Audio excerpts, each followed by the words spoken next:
Good evening and welcome to our discussion. Tonight we delve into a significant question in education. Should charter schools receive public funding? We have two distinguished guests to debate this topic. Arguing in favor is David, an education reform advocate, and arguing against is Maria, a dedicated public school teacher. We'll begin with opening statements, followed by rebuttals, a moderated discussion, and finally, closing statements. Our aim is a thorough exploration of this complex issue. Thank you, Sarah. I believe firmly that charter schools not only deserve public funding, but are essential for the evolution of our educational system. Charter schools, by definition, are publicly funded schools that operate with more autonomy than traditional public schools. Their intended purpose is to foster innovation, create specialized learning programs, and provide families with more choices. The principle is straightforward. Public funding should follow the student. When parents choose a charter school, they are exercising a right to select the educational environment they believe is best for their child. This choice inherently promotes healthy competition, encouraging all schools, including traditional public ones, to improve and adapt. The potential benefits are numerous.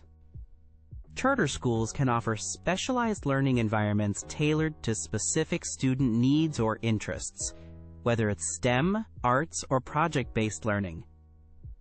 They can be more responsive to unique community needs, adapting their curriculum and approach accordingly. Furthermore, accountability is a cornerstone of the charter model. These schools operate under performance contracts or charters, which stipulate specific academic and operational goals. If they fail to meet these goals, they can be closed, a level of accountability not always seen so directly in traditional systems. This ensures that public funds are tied to performance. Crucially, charter schools often serve as laboratories for educational innovation. They have the flexibility to experiment with new teaching methods, curriculum designs, and school structures. Successful practices pioneered in charter schools can then be identified and potentially scaled up to benefit the broader public education system, acting as catalysts for systemic improvement. While I acknowledge this is a contentious topic, viewing charter schools as partners rather than adversaries to traditional public schools allows us to see them as a positive and dynamic force for enhancing educational quality and opportunity for all students. Thank you, Sarah. While I appreciate David's perspective on choice and innovation, I must argue that channeling public funds to charter schools ultimately undermines our traditional public school system and can significantly exacerbate existing inequalities. From my viewpoint as a public school teacher, charter schools, while sometimes well-intentioned, often operate with less public oversight and transparency than traditional public schools.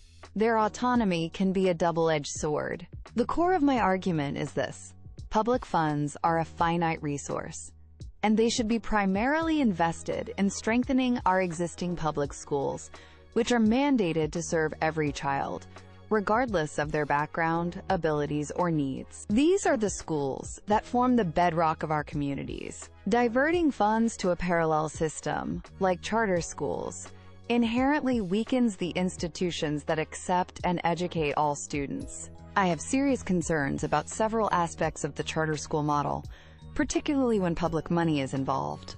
Selective admissions, whether overt or subtle, can lead to charter schools enrolling fewer students with high needs, such as those with disabilities or English language learners. This creaming effect leaves traditional public schools with a higher concentration of students requiring more intensive and costly support, but with diminished resources to provide it. Moreover, the lack of transparency in the financial operations of some charter schools is troubling. When public money is used, there must be rigorous public accountability, equivalent to that of traditional school districts governed by elected boards.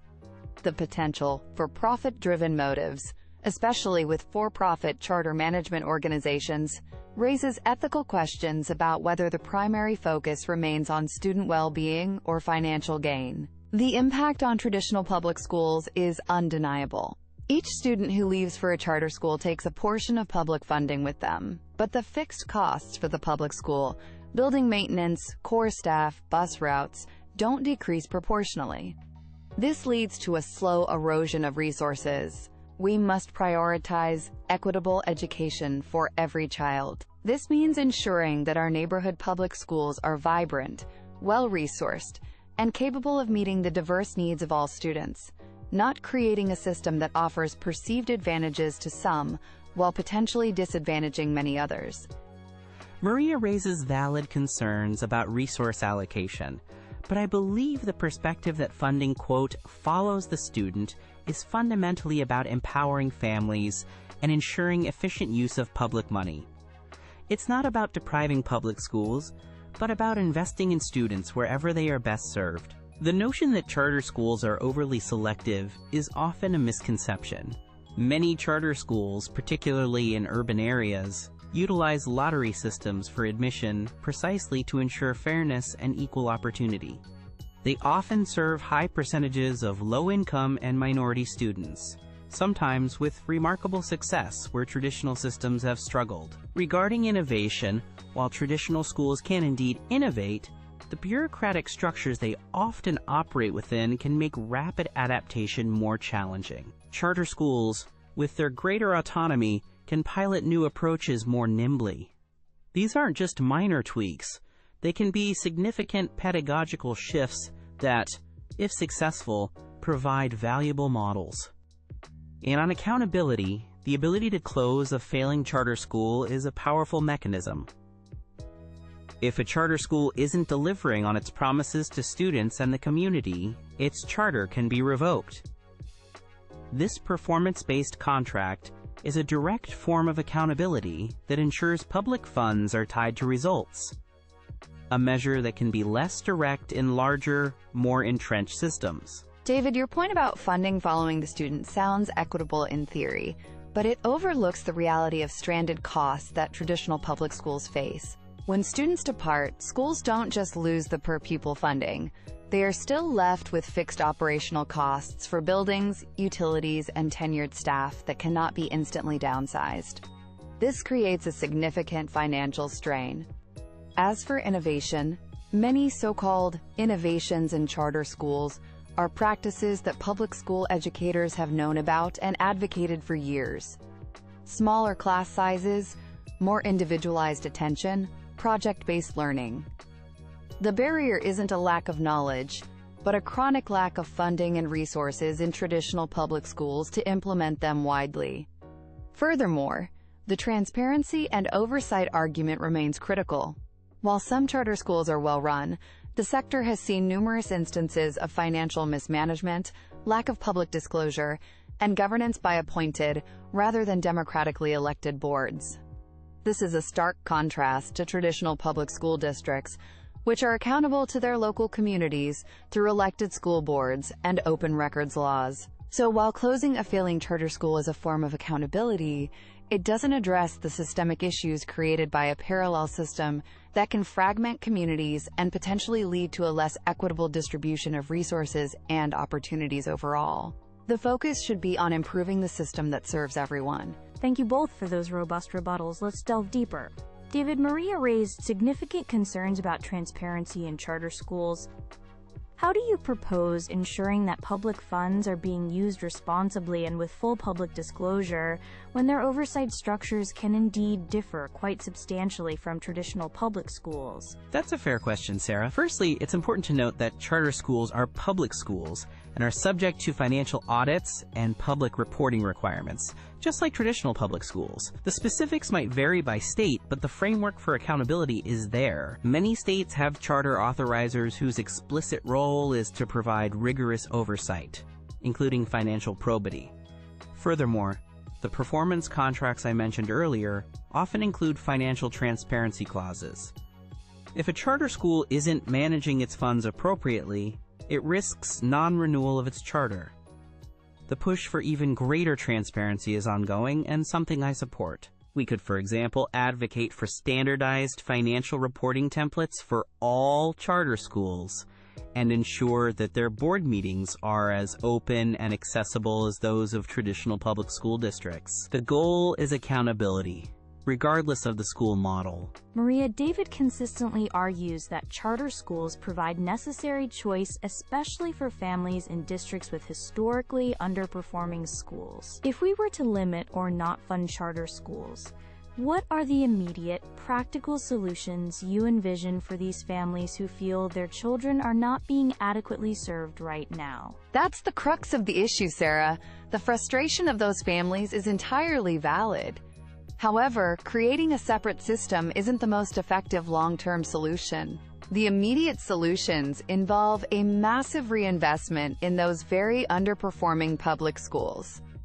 This means targeted funding for smaller class sizes, hiring more support staff like counselors and specialists, providing up-to-date resources and technology, and offering competitive salaries to attract and retain high-quality teachers in these challenging environments. It also means community schools models, where schools become hubs, offering wraparound services. It's about addressing the root causes of underperformance, which are often linked to socioeconomic factors and historical underfunding, not just creating escape routes that can further destabilize the local public school.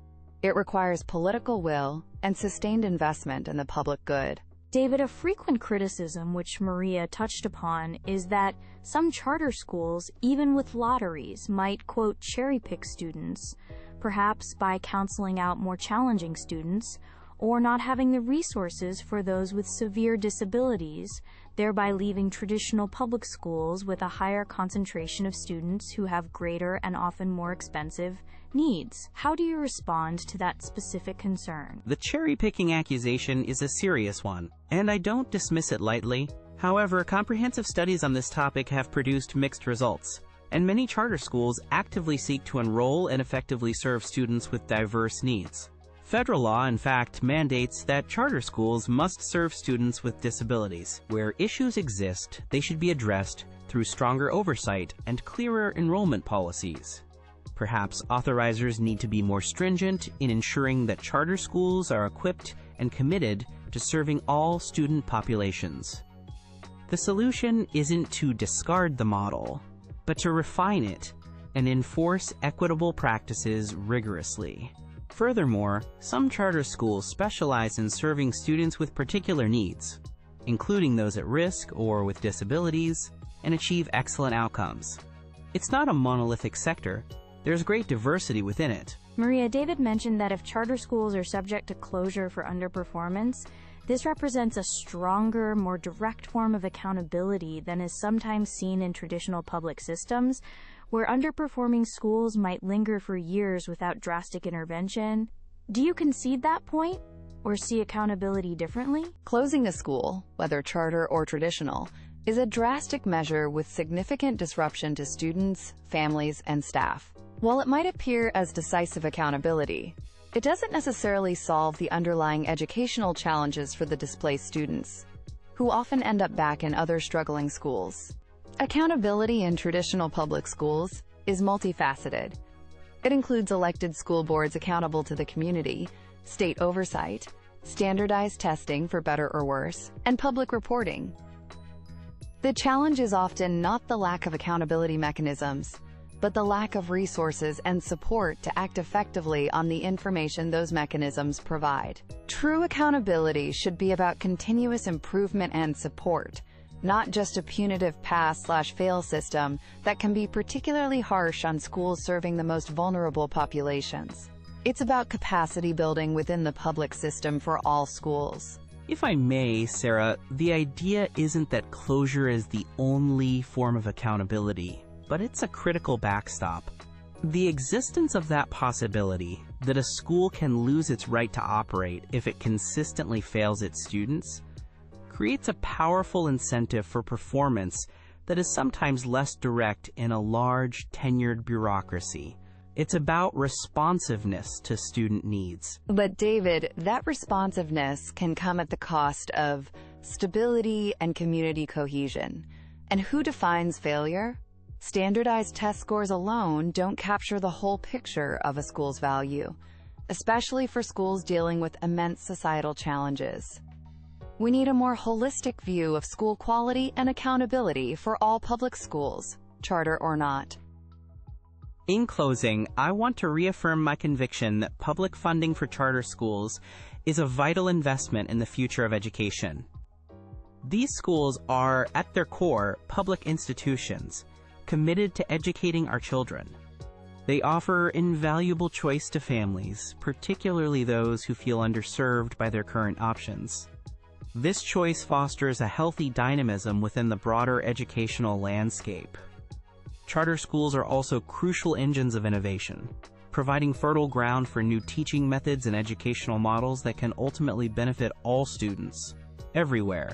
The accountability inherent in the charter model, with performance contracts and the potential for non-renewal, ensures that these schools are answerable for the results they deliver. They are not a panacea, but they are a critical component of a diverse educational ecosystem. We should embrace a system that supports a variety of school models, each striving for excellence, and each accountable for its outcomes. Publicly funded charter schools are partners in this endeavor, helping us to better meet the diverse needs of every student and build a stronger, more responsive public education system for the 21st century. As we conclude, I must reiterate my profound concerns about diverting scarce public funds to charter schools. Doing so, I believe, inflicts tangible harm on our traditional public schools, the very institutions legally and morally bound to educate every child within our communities. The core issues of equity cannot be overstated. A system that allows for the proliferation of charter schools risks creating a two-tiered structure, potentially leaving our most vulnerable students in under-resourced traditional schools. Furthermore, persistent questions about transparency and democratic oversight in the charter sector remain deeply troubling when public money is at stake. Our collective priority must be to build a strong, unified, and universally accessible public education system, governed democratically and accountable to all citizens.